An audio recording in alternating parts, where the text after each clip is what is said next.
నిర్వహించింది.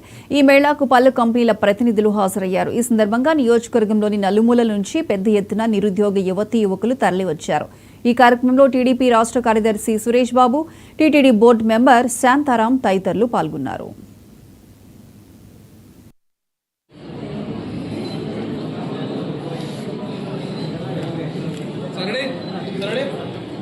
పదే పదే చెప్పేది P4 మోడల్. ఇక్కడ P4 లో ఎవరు ఉన్నారు చెప్పండి? Public, private, people. మీరు పీపులే కదా, ముగ్గురు పార్ట్నర్స్ కలిసారు. దొరికిన డిప్లొమాని కూడా స్కిల్ ఉంటుంది. దానివల్ల ఎక్కడ కాంపిటీట్ చేయాలి, వాళ్ళు 10 మందిని పంపించమంటే ఒకరిద్దరిని కూడా పంపించలేని దారుణమైన పరిస్థితిలో మేము అనుభవిస్తుంటాం. అందువల్ల నారా చంద్రబాబు నాయుడు గారు కానీ, లోకేష్ గారు కానీ, భువనేశ్వరి మేడం గారు కానీ ప్రధానమైన సమస్య ఇది.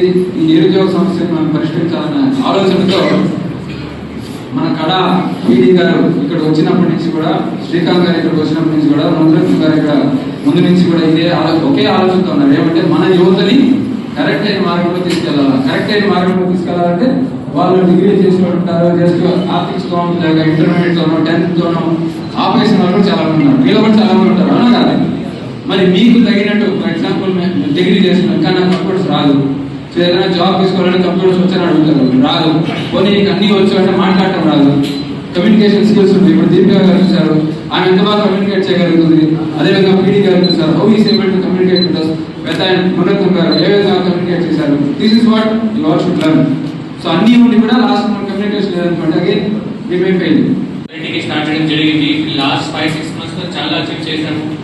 కానీ జాబ్ విషయంలో మోస్ట్లీ ఏదో కంపెనీస్ ఇక్కడ వస్తున్నారు, ఆ కంపెనీస్తో కమిట్ చేస్తున్నాం. కానీ